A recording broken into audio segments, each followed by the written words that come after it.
Blockchain, parte 2. Para entender qué es y cómo funciona una blockchain, primero deberíamos saber qué es una base de datos. Una base de datos es una herramienta que permite recopilar, almacenar y organizar datos de tal forma que se pueden usar posteriormente, por ejemplo, para crear un informe histórico detallado o para hallar un dato específico. Otro concepto que debemos conocer es qué es un registro. Un registro es la recopilación de varios datos e información relacionados entre sí. Ese conjunto de información o registros son muy importantes para el tema de la blockchain. Un dato muy importante en la blockchain es el timestamp. En la blockchain, al recibir los datos, se agrega una marca, fecha, hora o timestamp, que marca el momento exacto de la creación del registro y es útil para diferenciarlo e identificarlo entre todos los registros existentes en la blockchain. Una vez se tiene toda la información para el registro, esta se encripta con un hash. ¿Y qué es un hash? Un hash es un algoritmo matemático que transforma un bloque de datos de cualquier tamaño en una nueva serie de caracteres con una longitud fija. La importancia para el caso de la blockchain la veremos más adelante. Una vez entendemos estos conceptos, debemos saber que existen diferentes clasificaciones y tipos de base de datos.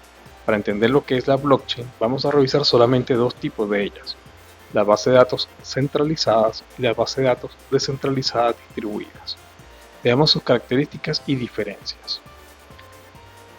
Hablemos un poco de las bases de datos centralizadas, que son las creadas y controladas por un solo ente o individuo, que puede tener acceso total a todos los registros de esa base de datos, por lo que podría modificar los registros, puede establecer sus propias reglas, condiciones y manejo de datos de forma unilateral. Un ejemplo de este tipo de base de datos, por ejemplo, es Google o la base de datos de un banco privado.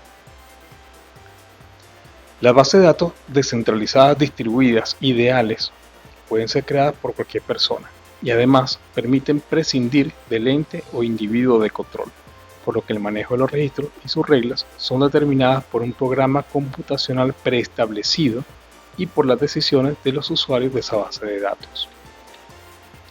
En el caso de la base de datos descentralizadas distribuidas, todos los participantes son dueños de toda la información, pero no existe un único dueño de la misma.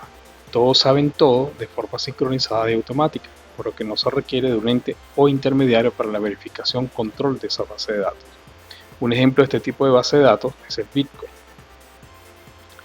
Las principales características de una base de datos descentralizada distribuida son: primero, permitir el registro automático de datos de forma segura. 2. Nodos descentralizados y distribuidos. 3. Sincronizar los nuevos registros en todos los nodos en tiempo real. 4. No requerir intermediarios para su funcionamiento. Con esto terminamos la parte 2 de Blockchain desde cero. Te invito a ver más contenido en nuestro canal de YouTube, a ser parte de nuestra comunidad en Telegram y a compartir esta información con todos tus contactos.